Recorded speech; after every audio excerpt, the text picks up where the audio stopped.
Ongi etorri Geoparken asteko hitzaldi honetara. Josur Narbartek emango digu gaur hitzaldia, eta hitzaldiaren titulua hau da, Geoparkeko paisaia kulturalak ikertzen giza jardueren aztarnak historian zehar. Ikerketa proiektu hau, Geoparkeak bultzatutako ikerketa proiektu bat da. Urtero ipintzen ditugu martxan Geoparkian, lan ildo garrantzitsu bat da, eta urtero ipintzen ditugu martxan proiektu ezberdinak. 2020an nahi izan dugu pixkat ikustia, ez beste proposamen batzuk, porque normalian ikerketa guztiak guk bilatu ditugu gaiak, eta beste geoparke batzuk egiten dutena jarraituta, nahi izan dugu pixkat ikustia, ze proposamenero berri sartzen zian. Eta 2020an aurkeztu genduan pixkat diru laguntza bat ikusteko eta proiektu ezberdinak aurkeztu ziren, irizpideak onduen bete zituenak Eneko Iriarte eta Josu Narbarten proiektua izan da, eta ordundik, azarotik, martxan dabiltzate proiektu honekin, onja gabil Ekuadorrean, bizat erdibidian, eta Josuri komentatu genion Geoparken astia ospatzeko ondo gongo zala azaltzia pizkat ikerketa honen helburuak eta ondoriorik suposatzen dut ondiokan ez dela egongo, baina bai pizkat proiektuaren jarraipena egiteko eta pizkat jendeari helarazteko, ez? Hau da, hain zuzen ere, Geoparkien astian helburua, ez?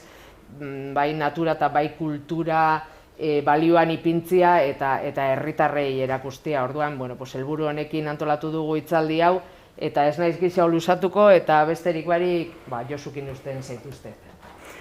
Mila esker Leire. Eta, nik hasi baino lehen, bai nahiko nuke azpimarratu gaur hemen nagoela nire izenean, baina baita Eneko Iriarteren izenean, bai proiektua bio gidatzen ari gara. Eta, bion izenean eskerrak eman edizkiet hasi baino lehen, bai Geoparkeari, aukera hau emateagatik eta lan hauek sustatzeagatik. Eta baita ere, Zumaiako udaleko langileei, gaur hemen egon alizatea erraztu baiti dute. Eta bai, gaur aurkeztuko dudan materiala, bada orain martxan dagoen proiektu baten ingurukoa, eta beraz, Leirek esan duen bezala, emaitzak behin-behinekoak dira. Bai nahiko nukena da, pixkat proiektua aurkeztu genunean, buruan genuen ideia nagusia zeintzen azaltzea, pixkat paisaia kultural horien inguruan, Geoparkeak ze lotura izan lezaken, eta baita ere, ze lan egiten ari garen azaltzea, Geoparkeko puntu desberdinetan, helburu horiek lortzeko. Orduan, besterik gabe, hasiera batean paisaiaren inguruko zertzela batzuk emango ditut, proiektuaren oinarri teorikoak azaltzeko, paisaia bezala zer ulertzen dugun. Jarraian, paisaia hori ikertzeko eta paisaia horretan eragin duten faktore desberdinak identifikatzeko erabil daitezken metodo desberdinak aipatuko ditut. Eta gero, segidan pasako naiz lantzen ari garen paisaia unitate desberdinak aurkeztera, bakoitzan ikusten ditugun prozesu desberdinak, bakoitzan jaso ditugun material desberdinak, egin ditugun lan desberdinak aipatuz, laburki, saiatuko naiz, gehiegi ez luzatzen. Eta, bai, aipatu nahiko nuke bukeran, norbait galderaren bat balu edo, horretarako denbora ere izango dugula, ezta? Beraz, hasteko, proiektuaren izenburuan eta aurkezpenaren izenburuan ere ikusiko zenuten paisaia hitza azaltzen dela, paisaia kulturala hitza azaltzen dela, eta bada, azken aldian gero eta gehiago entzuten dugun termino bat, eta, egunerokotasunean askotan erabiltzen dugun hitz bat, ezta? Eta horrek esan nahi du, oso esan nahi desberdinekin eta oso zentzu zabalean erabiltzen dugula normalean. Orduan, komeniko litzateke, ikuspegi historiko, arkeologiko, inguru giro aldetik, paisaia bezala zer ulertzen dugun, nola baitera azaltzea, ezta?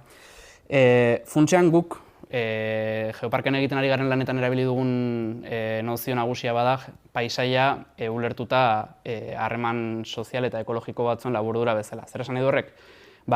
Ingurumen fisikoa, geoparkea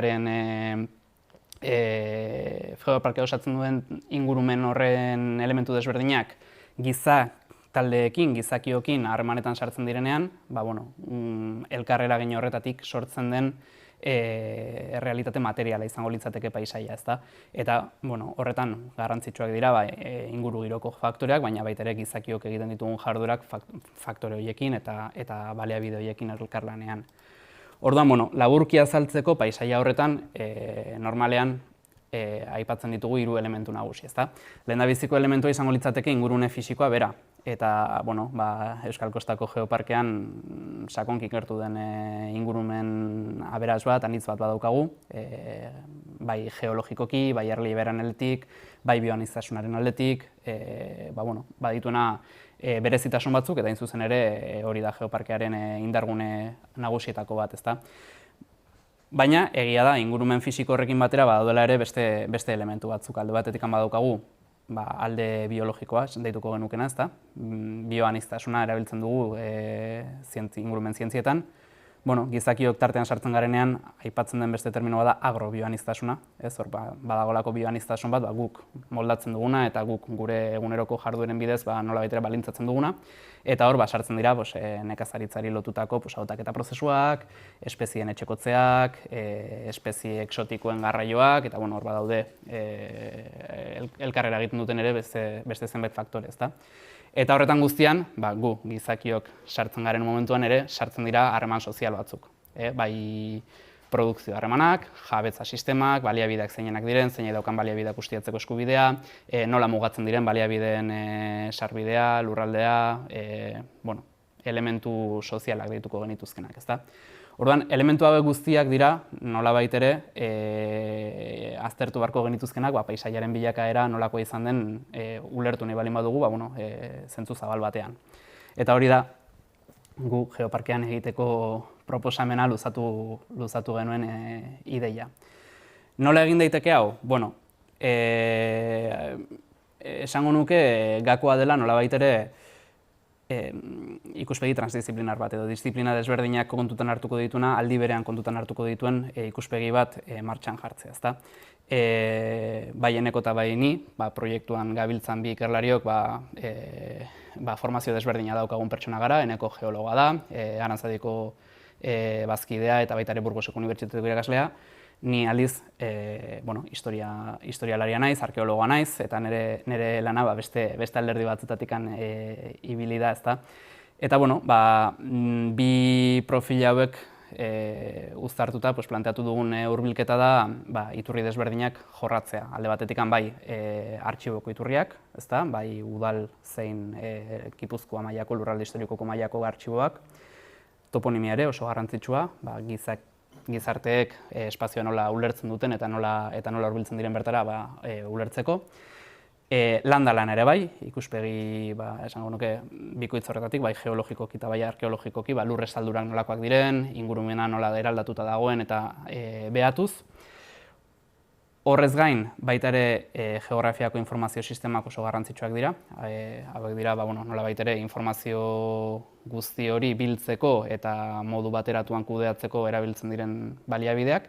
Eta azkenik, proposatzen genuen hurbilketa berritzailea edo nola baita ere Gipuzkoan duela gutxi probatzen hasi garena bada geoarkeologiaren ekarpena. Geoarkeologia bada gizakiak moldatutako ingurumena metodo geologikoen bidez, lur inguru zientzien bidez aztertzea. Eta orduan, iturri guzti hauek biltzen aritu gara, geoparkean dagoen paisaia horiek, hobeto esan da, nolakoak diren eta ze bilakaera izan duten aztertzeko xedez.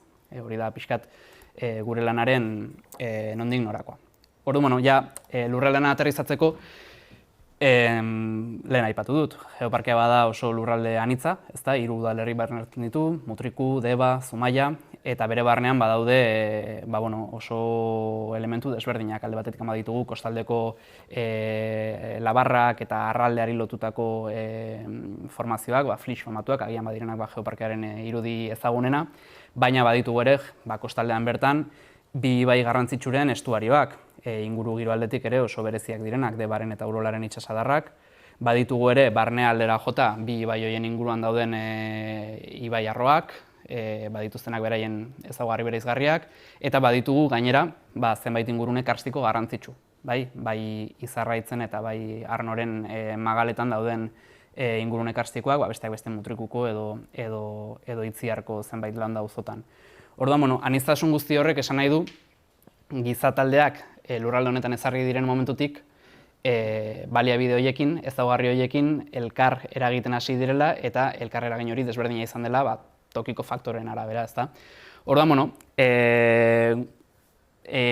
hasiera batean definitu genuen badirela unitate desberdinak eta unitate horien bilakaera desberdina izan dela. Nagusiki 3 unitate tipologia proposatu genituen azterketa honetarako. Hor ikusten dituzue, alde batetik ingurune karstikoak, aipatu ditugun nolabait ere mendiguneetan dauden formazio geologiko berezi horietan garatutako paisaiak, batez ere baserri paisaia, landa paisaia bati lotuta egongo liratekenak.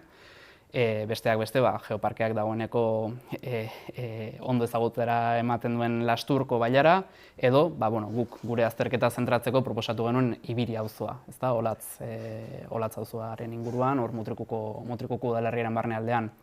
Bigarrena izango litzateke Ibai Arroen ingurunea, ibai garrantzitsuak dira, Deba eta Urola, urremari garrantzitsua daukate, inguruko erliebea moldatu dute modu nabarmen batean, eta giza taldeak historikoki ingurumen horrekin harremanetan sartu direnean, hor ere ezaugarri bereziak dituen paisaia bat sortu da, ezta.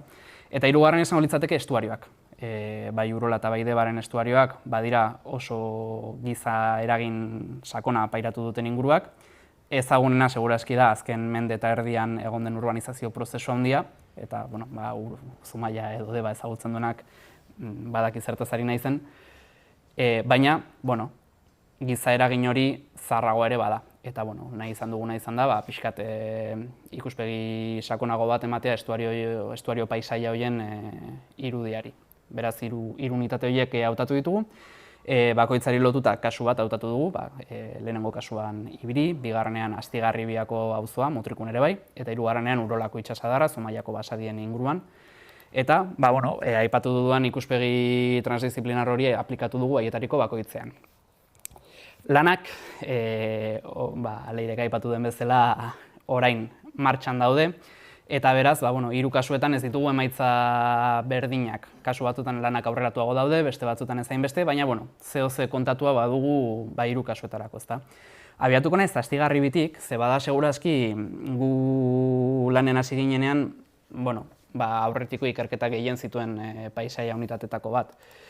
Astigarribia bada Deba ibaiaren ertzean badagoen auzo txiki bat, Mutrikuko udalean kokatuta dago, baina Debako herrigunetik oso hurbil ere bai, eta historikoki garrantzia handia izan du, bertan kokatuta baitago Deba ibaiaren gainean dagoen lehen ibia, kostatik barnealdera goazelarik. Beraz, portu fluvial bezala garrantzia historiko bat izan du. Gainera badauka berezitasun bat, eta bada Gipuzkoan kontserbatzen den eraikin pre-erromaniko bakarra bertan dagoela, edo eraikin pre-erromaniko baten puska bat, bertako parrokializako leiho bat, 10–11 mendean datatuta dago, eta hori Gipuzkoan ere nahiko berezia da. Eta horrez gain, pixkat izan duen garrantzi historiko horri lotuta eta antzinatasun horri lotuta, azken urteetan hainbat ikerketa arkeologiko egin dira bertan, eta bertan dokumentatu izan dira, badaudela Erromatar garaiko aztarnak, Goi Erdi Aroko aztarnak, segurazki Gipuzkoako herrigune, landagiroko herrigune batean dauden arrastorik zaharrenetakoak izan daitezkenak. Beraz, oso toki egokia zen, giza eraginaren historia hori ikertzen hasteko, ezta. Iturri dokumentaletatik hasi ginen, eta nahiko aurreratuta daukagu lan hori. Printzipioz Mutrikuko udal artxiboa ustiatu dugu, batez ere erdiaroko erregistroak lantzeko. Eta Gero Modernoko erregistroi lotuta oso garrantzitsua dela hemen ikusten duzen estekau artxibo ataria, bada Gipuzkoako Foru Aldundiaren artxiboak, bai Gipuzkoako artxibo orokorra Tolosan dagoena, eta bai Oñatin dagoen Gipuzkoako protokoloen artxibo historikoa, barne biltzen dituen bilatzailea edo bertako inventarioa, ezta. Orduan, bertatik hasita, bertatik jo dugu pixka eta azterketa, Eta bai dokumentatu dugu, badaudela iturri desente Erdi Aroaz geroztik, batez ere 18. mendera arte, gero 19. mendean badirudi erregistroak gutxitzen da zela, eta batez ere lau esparrutan, hor ikusten dituzen lau esparrutan zentratuta daude lortu dituguna aipamenak. Alde batetikan San Andres eliza, esan bezala Erdi Aroaz geroztikan garrantzia handia duen eraikin bada. Ez bakarrik 10-11. mendeko elementu arkitektonikoak dituelako, baizik eta 11. mendean jada Nafarroako erresuma eskalako joko geopolitikoetan aipatuta azaltzen delako, monasterio handien eta Nafarroako errege-erreginen eta arteko joko politikoan. Horrez gain, bizigunei lotuta baserriak ere aipatzen dira, nahiko Erdi Aroaren bukaeratik, hemen daude, Astigarrabian daude, Gipuzkoan ezagutzen diren baserri zahar eta esanguratsuenetako batzuk. Eta horri lotuta, bi jarduera ekonomiko. Alde batetik portu jarduerak, esan bezala, portu fluvial bezala funtzionatu du, Debako behi bilgua nola baitere artikulatuz, komertzialki, eta batez ere inguruko burdinolei lotuta, bai Mendaroko, bai Lasturko burdinoleen trafikoak nola baitere zentralizatuz, ezta? Eta beste aldetikan nekazaritza. Nekazaritza, baserriari lotutako jarduera izan da, segurazki baserriak azaldu ziren momentutik, eta bereziki indarra hartu zuen aro modernoan zehar, hain zuzen ere, Ameriketatik espezie berriak sartzen direnen eta hor nekazal iraultza ematen denean Euskal Herriaren isurialde Atlantikoan, horrek ere isla bat baduelako iturri dokumentaletan, ezta? Eta ikusiko dugun bezala Lurzorutan ere bai. Landa-lanak ere eman digu pixkat iturri dokumentaletan aipatzen diren elementu hauen korrelatu materiala, ez? Alde batetik, esan bezala, eliza eta nekropolia arkeologikoki ikertuta daudenak, indusketak egin dira bertan, hor goiko argazkian ikusten duzen bezala, elizaren fase desberdinak eta nekropoliaren fase desberdinak dokumentatu izan dira Erdi Arotik hona. Badakigu Erdi Aroaz geroztik, segurazki 10-11. mendeaz geroztik, Astigarrabian gizatalde bat bizi izan dela, eta hori elizan zentralizatuta zegoela. Horrez gain baserriak, hiru dira horrela garrantzitsuenak. Goian ezkerretan ikusten duzuen ate monumental hori bada Astigarrabiako dorretxe zaharraren gaur egungo itxura.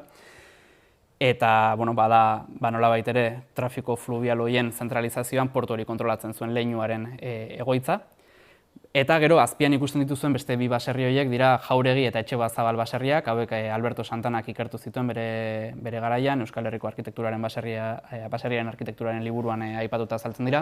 Eta, nahiko onartuta dago, elementu hauek badituztela gutxienez 15. mendetik datozten elementu arkitektonikoak. Beraz, badira baserri benetan zaharrak eta, nolabait ere, baserri paisaiaren lehenengo faseen lekuko izan litezkenak Euskal Herri mailan. Eta badaude gero beste elementu batzuk, eta hemen aipatu nahiko nituzke bi. Bata dira soroak beraiek, eta hau normalean paisaiari begiratzen digunean pentsatzen ez dugun gauza bat, soroak eraikitako elementuak direla. Eta Astigarrabian hau oso argi ikusten da, ze jatorrizko ibai arroa, terraza fluviala izango litzatekena, guztiz eraldatuta dago. Bai baserrien eta bai bidesaren bidez sortuta daude kontentzio hormak, betelanak, zelaiak lautzeko eta emankortasuna hobetzeko helburuarekin eginda daudenak, eta horiek suposatzen dute gizakiak helburu produktibo batekin ingurumenaren gainean egindako esku hartze bat, ezta? Eta hori Astigarrabian gainera badakigu egin diren ikerketen bidez, gutxienez erromatar garaitik egiten ari diren esku hartze bat dela. Beraz, oso esanguratsua, nik esango nuke Gipuzkoa mailan dauden ingurumenaren artifizializazio zantzu zaharrenetarikoak direlako. Eta beste elementuak dira, nekazaritzarako auxiliarrak diren zenbait egitura. Hor jarri dizuete irudi bat, karobia handi batena, badaude karobiak, badaude eskortak, badaude esiak, hormak, paisaiaren eraldaketa horretan nolabait ere mugarriak suposatzen dituzten elementu batzuk, eta horiek ere garai desberdinetakoak izanik, paisaia horren bilakaeraren inguruko pistak ematen dizkigute. Aurrera joaten balin bagara, hirugarren lana izan da, lehen aipatu bezala, geoarkeologiaren ekarpena, ezta? Hemen egin duguna izan da, badakigu soro hauek artifizializatuta daudela, betelanak egin direla, higadura gutxitzeko euste hormak eraiki direla, soroak zelaitzeko, lautzeko egindako esku hartzeak egon direla, bueno, goazen ikustera, soro artifizial horietan dauden lurzoru erregistroek pistak ematen dizkiguten esku hartze hori fase bakar baten egin den, fase batean baino gehiagotan egin ote den, noiz egin den, ze bilakaera izan duen ordutik, ze eragina izan duen horrek tokiko emankortasuna hobetzeko orduan, ze lotura daukan baserrien arkitekturaren bilakaerarekin. Eta horretarako egin duguna izan da, hemen ikusten duzuen makina arraro horrekin lurre registroak hartu. Zundaketak, zutabe formako zundaketak hartzen dira, kasu honetan metro bat, 2 metroko sakoneraraino iristen gara, eta helburua da, sustrato naturalaren gainean dauden lurzoru horiek, laborantzarako erabili izan diren lurzoru horiek, nolakoak diren, ze ezaugarri dituzten aztertzea. Beraz, zundaketa horiek behin hartutakoan, lehenengo gauza egiten duguna da begizko karakterizazio bat, ze kolore duten, ze textura, ote duten naturalak ez diren elementurik, eta adibidez beko argazki horretan ikusten duzue burdin eskoria bat daukagula. Eta hori segurazki lotuta dago, lehen aipatu bezala burdin olen trafikoarekin lotutako portu jarduera horiekin, baina badaude beste material batzuk ere pistak ematen dizkigutenak, adibidez ikatz busketak topatzen baldin baditugu, suaren erabilerari lotuta, kare pinportak edo materia organikoa, gorotza, ongarri bezala erabili direnak, nekazaritza intensibo baten testu inguruan eta lurzoruetan beraien arrasta utzi dutenak, hor badaude pista desberdinak. Tamalez, astigarribiako zundaketa horiek oraindik aztertze fasean daude eta emaitza definitiborik ez daukagu. Baina, itxura ona badute behintzat.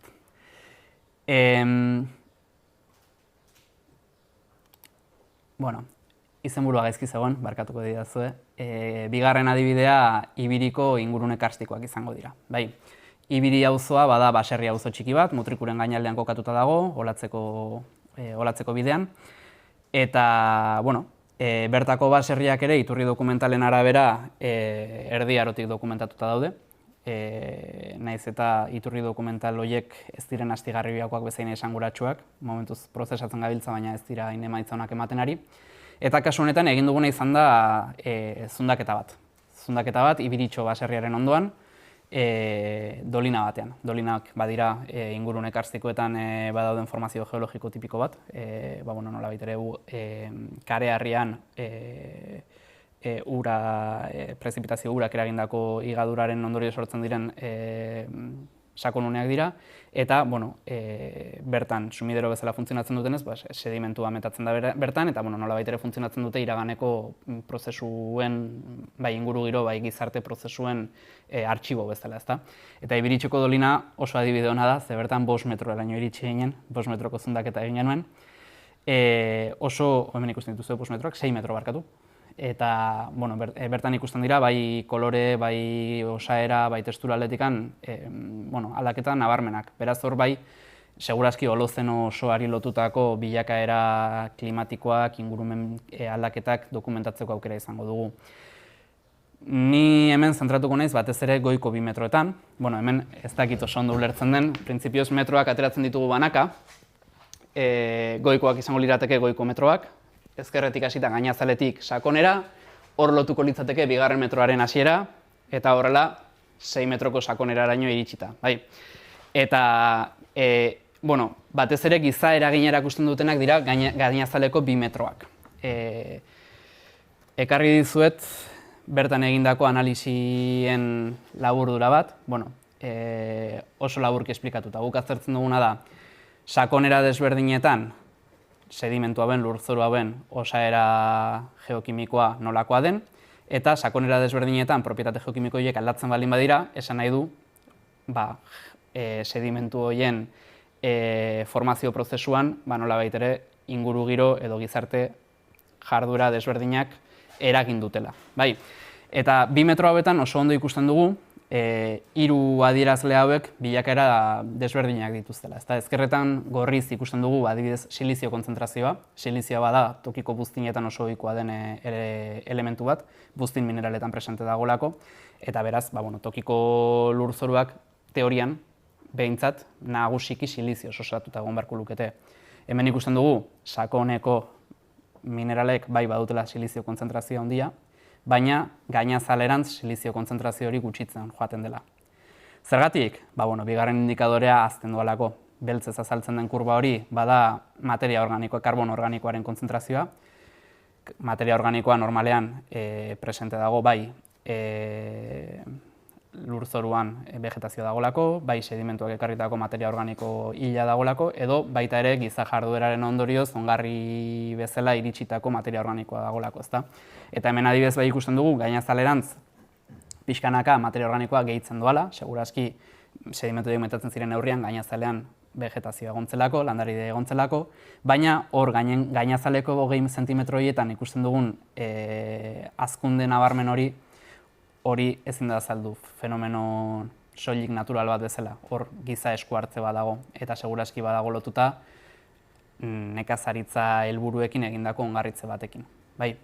Eta hirugarren adierazlea ere, nekazaritzarekin lotu dezakegu, kaltzio seinalea da, kaltzio oksidoak topatzen ditugu. Hor gainera zoom txiki bat egin dizuet sedimentutan, ze gainera kaltzio seinalea bakarrik ez ikusten dugu kare pinportak ere badaudela lurzoruan tartekatuta, ezta? Eta hemen bai ikusten dugu, jatorrizko sedimentuak ez daukala kaltziorik, ingurune karstiko batean, karbonatoak disolbatu egiten direlako uretan eta joan egiten direlako. Baina, hor, bi lerro beltzen artean markatuta utzi dudan maila hortan, bai ikusten dugu kaltzio kontzentrazioa asko areagotzen dela. Eta hori giza esku hartze baten ondorioa da, nahita ez.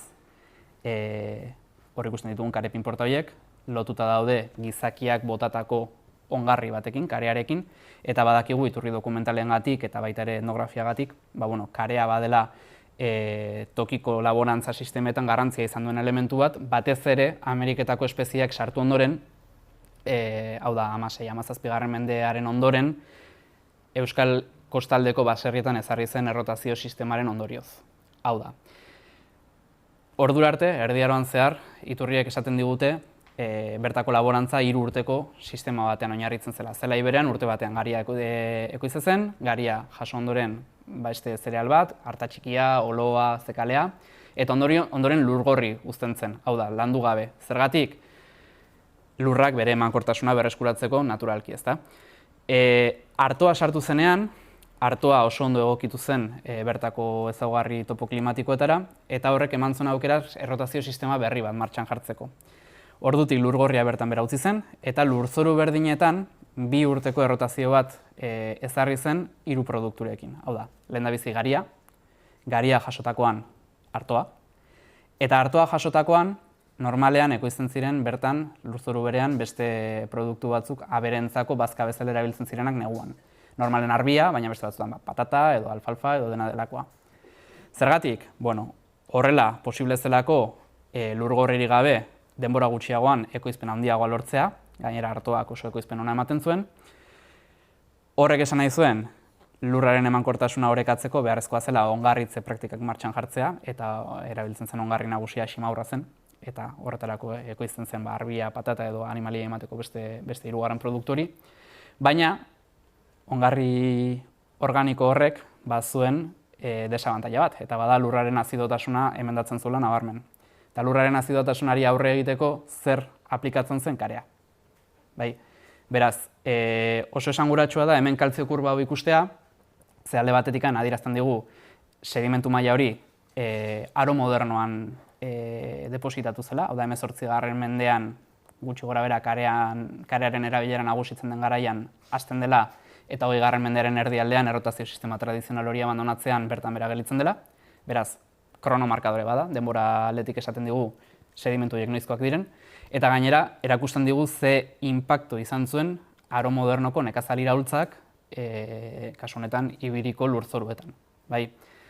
Orduan, hau esanguratsua da, artoaren iraultza famatu hori beti aipatzen dena, ikusten dugu izan zuela ingurumen inpaktu argi bat, nabarmena.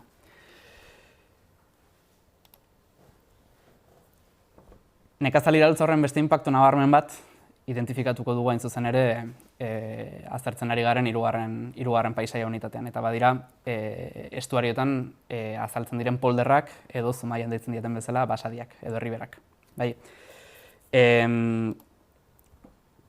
Esan behar dut, unitate hau dela gehien landuta daukaguna orain arte, eta emaitzak izan direla benetan harritzeko modukoak. Bueno, esan bezala, Zumaiako herrigunea azken mende eta erdian asko zabaldu da, asko hazi da, industrializazioaren ondorioz, urbanizazioaren ondorioz, eta ondorioz estuario eranak ziren jatorrizko ekosistema asko irentsi egin dituela, ezta? Gaur egun padura ekosistema jatorrizkoak soilik Usurbilibilaga deitzen den paraje batean kontserbatzen dira, baita ere Santiagoko hondartzaren zonalde batean, nahiz eta horiek erregeneratuta dauden, baina gainerako jatorrizko estuarioko ekosistemak desagertuta daude.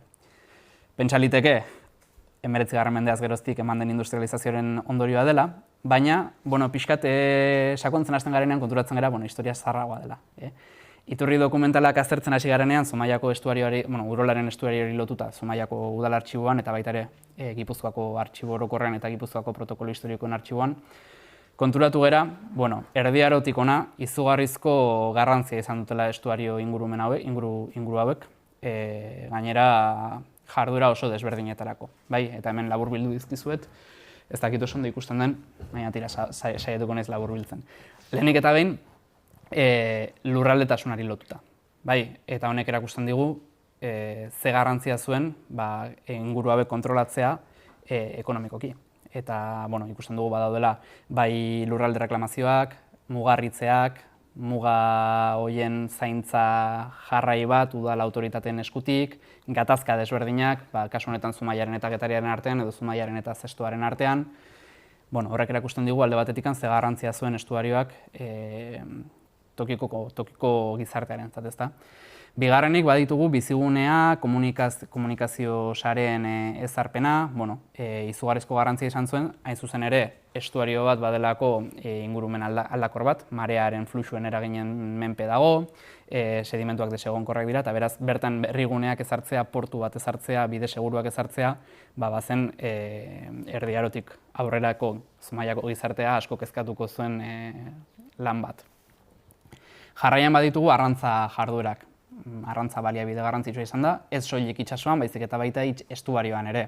Zergatik, ekaitzek eragin txikiago dutelako estuarioan, arraiak topatzea errazagoa delako, eta kontrolatu daitekelako trampen bidez. Eta kasu honetan, NASA izeneko trampa berezi batzuk baliatzen ziren, eta NASA horien kontrola, dokumentu ugari sortu dituen fenomeno bat izan da. Jarraian baditugu mareari lotutako ur-fluxuen kontrola, hau da, energia hidraulikoaren erabilera. Erdi Aroan izugarrizko garrantzia zeukan energia hidrauliko horrek, mareari lotutako energia hidrauliko horrek baditugu, marea errotak eta oso garrantzitsu bat, hementxe gauden tokiteko hurbil, ardantza erreka itsasoratzen zen gunean. Baditugu burdinolak, baditugu untziolak, baditugu marea gora eta marea behera etortzearen menpe zeuden, zenbait industriagune, batez ere Erdi Aroaren bukaeran oso garrantzitsuak izan zirenak. Ondoren badugu erreklamazioa, eta erreklamazioa, bada agian ez ezaguna den termino bat, suposatzen du padura ekosistemak eraldatzea laborantzarako edo nekazaritzarako espazio berriak sortzeko. Hau, sakonkiago aztertuko dugu segidan, ze benetan Zumaiako Urolako estuarioaren eraldaketan 17-18 mendetik aurrera guztiz eraldaketa nabarmena suposatu zuen jarduera bat izan zen. Eta azkenik baditugu, industrializazioa eta urbanizazioa hasieran aipatu ditugunei, gaur egun ikusgarrienak direnak, ezta. Erreklamazioari etorrita, esan dut, bada padura bat, bihurtzea laborantzarako, nekazaritzarako egokia den lur bat. Horretarako funtsean 3 lan egin behar dira. Lehen da bizikoa da, padura hori istea. Dike batekin, edo hemen erabiltzen den hitza erabiltzeko, lubaki batekin. Lubaki perimetral batekin, lortzen dugu marea gora etortzean, mareako ura paduraren barruan ez sartzea. Horrek sedimentuak egonkortzea ekartzen du, eta ondorioz nekazaritza egin daiteke barruan. Zein da arazoa? Kanpoko urak ez balin badira sartzen, barrukoak ere ezin direla atera. Eta dreinatzea izango da bigarren lana. Bai kanal sistemen bidez, bai nire herrian trompak deitzen zaie, hemen ez dakit esklusa moduko trompak ere bai. Esklusa moduko sistema batzuk, barnealdean dauden urak ateratzeko aukera emango dutenak, baina kanpoko urak sartu gabe. Eta 3. lana izango da lurzoru horiek, lehortu ditugun lurzoru horiek, drainatu ditugun lurzoru horiek hobetzea. Eta hor batez ere hemen dokumentatzen den praktika ohikoena da hondararekin hastea, testura hobetzeko eta beraz nekazaritzarako egoki bihurtzeko, ezta? Horrek zer esan nahi du, espazio horiek guztiz artifizializatuta daudela, lubakiak, kanalak, trompak, lurzoru horiek, artifizialak diren lurzoru horiek beraiek, badirela gaur egun paisaian ikusi daitezken elementuak eta arkeologikoki aztertu daitezkenak. Eta hori da, hain zuzen ere guk egin duguna. Bueno, ez dakit denbora zen moz gabiltzan? Vale. Agian ez naiz gehiegi luzatuko honekin, hau ekarri dut bitxikeria bezala, ze, bueno, beste estuariotan ez bezala, Urolako estuarioan oso ondo dokumentatuta dago noiz eman zen padurak ixteko eta trainatzeko fenomeno hori modu masibo batean.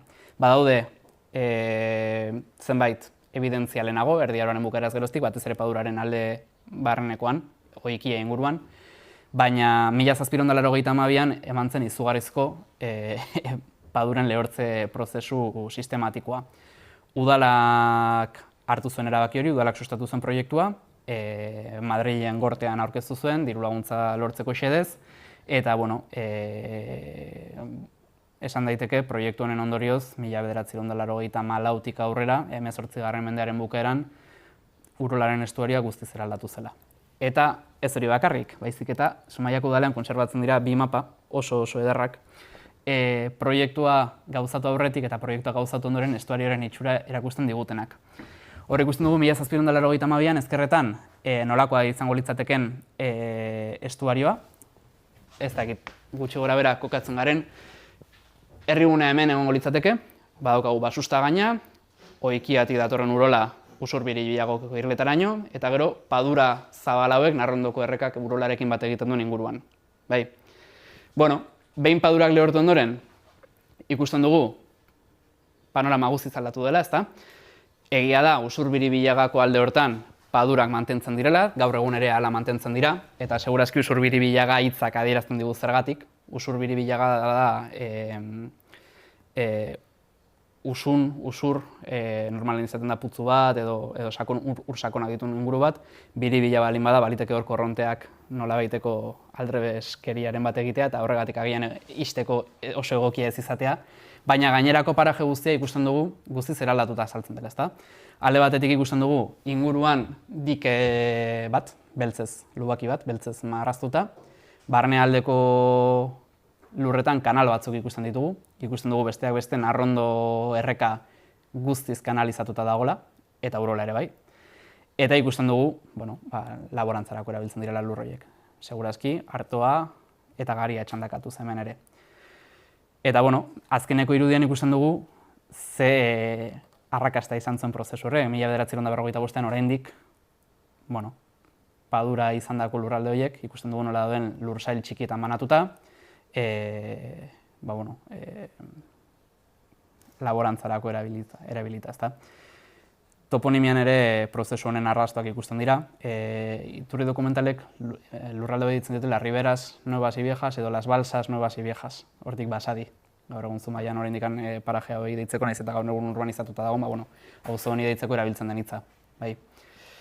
Eta, bueno, ikusita, bueno, egon ziren beste proiektu batzuk ere, padura gehiago ixteko, Santiagoko padura guztia ixteko proiektu bat egon zen 19. mendearen bukaeran. Hor, gorriz azaltzen den lerro horrek erakusten du ze dike proiektatu zen. Gaur egun Santiagoko hondartza eta padura eta kirol portua dagoen inguru guzti horretan, antzeko beste laborantza lurrak lortzeko.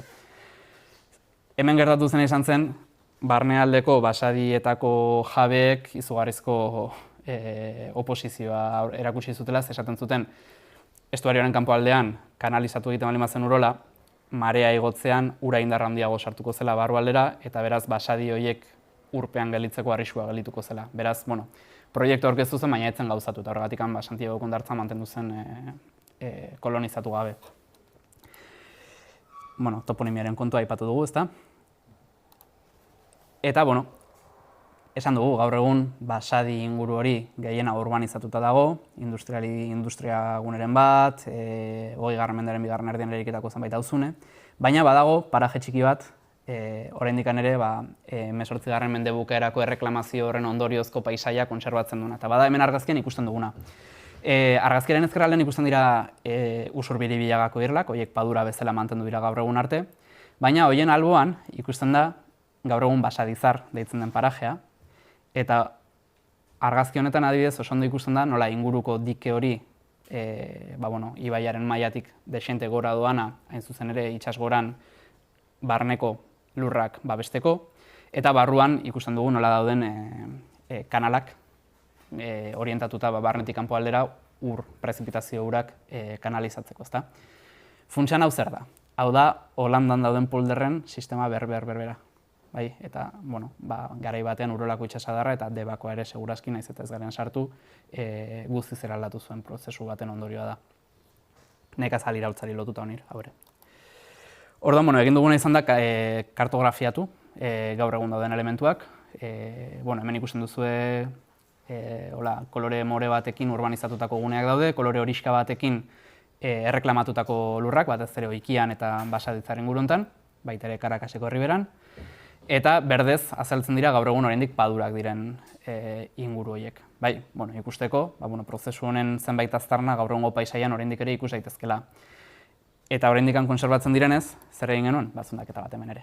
Hemen ere metro bateko erregistro atera genuen, eta, ikusi genuen lurzoruak oso ondo erakusten duela padura izatetik laborantza lur izatera pasazeneko aldaketa hori, ezta. Ezkerretan ikusten da lurzoruaren argazki bat, gainazaletik sakonera, ikusten duzu kolorea nabarmen aldatzen dela, ezta. Beko sedimentu beltzaxka hauek dira segurazki padura bati dagozkion sedimentuak, materia organiko dexente daukatenak, areaz osatuta daudenak, eta, konposizio elementalean ere ikusten dugu, zirkonio konzentrazio handia daukatela, segurazki area eduki handia dutelako, baina batez ere sufrea bezalako beste adierazle batzuk ere badutela pisu handia maila horietan.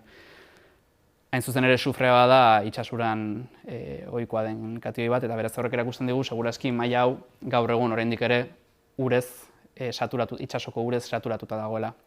Zer lortu dute erreklamazioaren bidez? Dike eraikita lortu dutena izan da itsasoko ura saturatu ordez goraino, padura izango litzatekena, maila horretaraino jaistea. Beraz, gelditu zaien lurzoru hau da estuarioari irabazitako lurzorua. Eta hemen ikusten dugu alde batetikan guztiz azten direla bai materia organikoari lotutako adierazleak eta kaltzioa ere bai lehen ikusi dugun bezala kareztatzeari edo segurazki hemen kasu honetan ondarra butatzeari lotutako pixkat giza jardueren ondorioz eratu diren lurzoru antropizatu edo lurzoru artifizial horiek, gaur egungo laborantza gainazalari dagozkionak. Eta hauek dira pixkat orain arte ditugun emaitzak. Ikusten dugu argi eta garbi bai Urolaren estuarioan, bai Ibirin, bai Astigarrabian, gutxienez erdiaroaz geroztik giza eragina oso garrantzitsua izan dela inguru hauetan, baina bai ikusten dugu ere aro modernoan eman zen nekazaritza iraultza horrek toki batzuetan baserri modernoaren eta errotazio sistema horien ezarpenari loturik eta beste kasu batzuetan ikusi dituguna bezalako erreklamazio prozesuen ondorioz antropizazio hori edo eraldaketa hori askoz ere nabarmenago egin zela. Azkeneko urratsa izango litzateke, 19. mendearen bukaeratik aurrera eman diren urbanizazio prozesuak, toki batzuetan ere beste tamaino nabarmenagoak izan direnak, baina horiek ere ingurumenean eragin bat izan dutenak. Eta pixkat hauek dira orain arte ikusten ditugun joera orokorrak, oraindik Leirek esan duen bezala badugu denbora lan hauekin jarraitzeko, baina iruditzen zaigu geoparkea osatzen duten paisaia horien aniztasuna eta paisaia horietan giza eta ingurumen faktoreek izan duten elkarreragin hori ikusteko orduan, emaitzak esanguratsuak izaten ari direla momentuz. Eta besterik gabe, norbaitek galderaren bat, komentarioren bat, ekarpenen bat balu, horretarako azken minutuak erabiltzakegu. Ez da galdera bat, komentario bat. Suposatzen dut, aztertutako hiru toki hauek Euskal Herrian beste leku batzutan ondorio berdinak emango luketela, ez? Dinot, porque suposatzen dut, ez da globalizazioa gaur egun moruan, baina garai horretan bai, Ameriketatik ekarretako gauzak eta leku igual pixkat askarro o mantxua, baina leku guztietan sartuko ziala, ez? Bai, tira, egia esan, geoarkeologiari lotutako metodo hauek orain dela nahiko gutxi hasi gara esperimentatzen Euskal Herrian. eta, bueno, ez da toki askotan ikertu, hemendik hurbil adibide bat nahiko emaitza honak eman dituna da Izarnakoa, Zestoako udalerrian, eta bai ikusten da, bai baserriaren ezarpena Erdi Aroaren bukaeran eta aro modernoko nekazal iraultza horrek bai baserri paisaia desberdinetan topatu daitezken lurzoruetan eragin handia izan dutela, bi momentu horiek zehazki. Beste adibide bada erreklamazioena. Erreklamazioak dokumentatzen dira Euskal Herriko estuario guztietan. Eta ez Euskal Herriko estuario guztietan, baizik eta Europa mendebaldeko fatxada atlantiar osoan, aro modernoan izugarrizko garrantzia ekonomikoa, soziala eta ekologikoa izan zuten prozesuak izan zirela. Kontua da, estuario guztietan ez dira berdin kontserbatzen. Joaten baldin bagara Urumearen estuariora edo Ibaizabalen estuariotara, Donostia eta Bilbo bezalako hirigune handiekin, paisaia hauek guztiz desagertuta daude. Beste toki batzutan, adibidez, Urdaibai bezalako toki batean, paisaia hauek existitu ziren, baina biosferaren erreserbaren ondorioz padura ekosistemak erregeneratzen ari dira, oso abiadura handian, eta paisaia hauek ere desagertzen ari dira. Orduan, pixkat momentu klabe baten gaude, hauek ikertu ahal izateko ze desagertzen ari diren paisaiak dira. Baina beste toki batzutan dokumentatzen dira bai.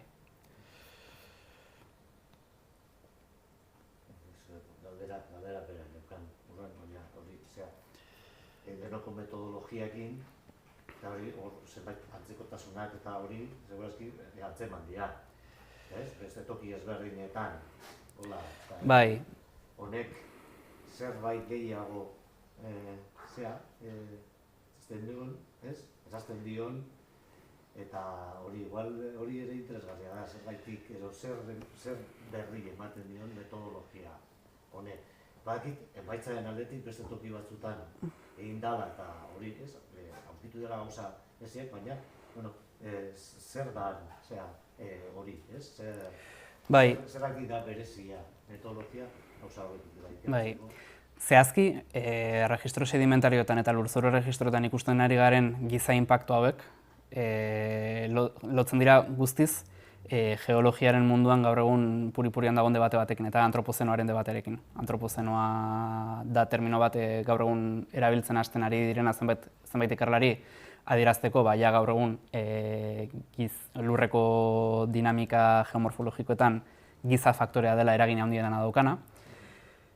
Batzuk kokatzen dute antropozeno honen hasiera industrializazioan, beste batzuk kokatzen dute bomba nuklearren detonazioan, beste batzuk esaten dute atzera goti datozen prozesuak direla.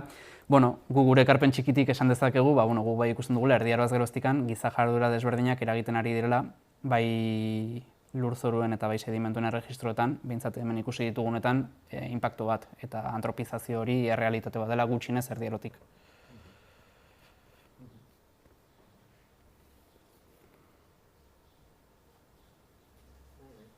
Kuriosua da bai, metro bateko osundeak eta inbeste, urte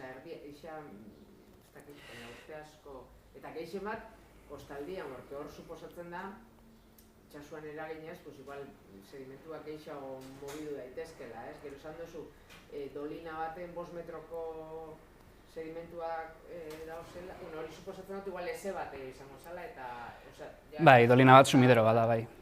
Nik ere trampa txiki bat indizu, ez izkizu eta ekarri emaitzen negatibak eman dituzten zundaketak, eta horiek ere baditugu. Bai, badaude muga batzuk metodo honentzat. Bat da, jakin behar dugula beste iturri batzuengatik inpaktu bat egon dela, eta alde horretatik ahozko iturriak edo iturri dokumentalak baliatu ditzakegu, baina beste balintza bat eta muga ezartzen diguna da, izan behar dute agradazioa, sedimentazioa, higadura edo erosioa baina handiagoa izan den inguruak. Orduan, horregatik egin ditugu zuloak dolina baten barruan, sedimentua metatzen den ingurune bat delako, horregatik egin ditugu zuloak itxitako padura batean, hor badakigulako ere sedimentua egonkortu egin dela. Segurazki, ez dakit Arnoren Magalan egin bagenu, 20 zentimetroko sakoneran kare harri aterako litzaiguke eta hor ezaren erregistrorik ez dago. Orduan, trampa txiki ere egin dut. Eta metro horiekin nola itzultzen dira urtetan? Segun. Bai, segun erliebea, segun klima, segun prezipitazioak, segun inguruko ur korronteak handiagoak edo txikiagoak diren, sedimentu kopuru handiago edo txikiagoa dakar, eta hori denboran aldatzen doa.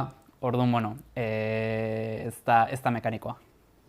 Baina, zuk babesturako ere muetan hartu duzu, Bai, dudan berdintzu izango da, ez du zertan. Batzutan izan daiteke, baina ez du zertan. Pentsa dezagun gaur egungo klima aldaketa, ez? Oso ohituta gaude klima aldatzen ari dela esatera, baina klima etengabe aldatzen ari da. Eta badakigu Erdi Aroaren bukaeratik 19. mendera klima hezeagoa zela Erdi Aroan baino. Beraz, klima hezeagoa baldin bada prezipitazio gehiago daude, ur korronteek emaria handiagoa dute, sedimentu gehiago mugitu dezakete, eta depositoak ere desberdinak izango dira. Orduan, bueno, klimak ere baldintzatzen du, hidrologiak baldintzatzen du, egon daiteken sedimentazio tasa. Orduan, bueno, hori ikertu behar da, kontuz eta bueno, oso ondo dokumentatuta maila desberdinak, ze bai, sedimentazio tasak edo sedimentazio ratioak desberdinak izan daitezke. Eta kliman aldaketak zeintzuk izan diren urte horietan aztertzeko balio da bezundaketa hori? Bai, hemen momentuz ez dugu identifikatu. Beste azterketa mota bat Hemen momentuz ez dugu identifikatu, baina adibidez Aizarnan, bai dokumentatu genuen, haran fluvial txiki batean egin zuten izan zen euste horma bat eraiki eta zelaitu eta bueno, sedimentuari alde egiten ez utzi. Eta hori Goi Erdi Aroan dokumentatu genuen, 6. mendetik aurrera. Eta bai ikusten dugu 14. mendetik aurrera azaltzen diren sedimentuengatik sedimentuak legar lodiagoa dute, kopuru handiagoan etortzen dira, eta hor seguraski urremaria handiagoa dator, uholde episodio batzuk ematen dira, eta badakigu 14. mendean izoztaro txikia ditzen dena hasten dela. Orduan, horrelako episodioak dokumentatu daitezke. Ez dira beti errex ikusten, baina batzutan bai. Toki bakar bateko muestrak baino, ez? Bai, hor behar da. Toki hortan, eta ez lokalizazio hortan bakarrik, hori zer zabaldu, ez? Bai, gu emaitzak eta baldin hasten ari gara, baina bai.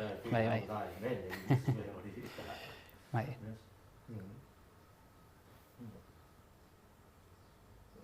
Bueno, mila esker.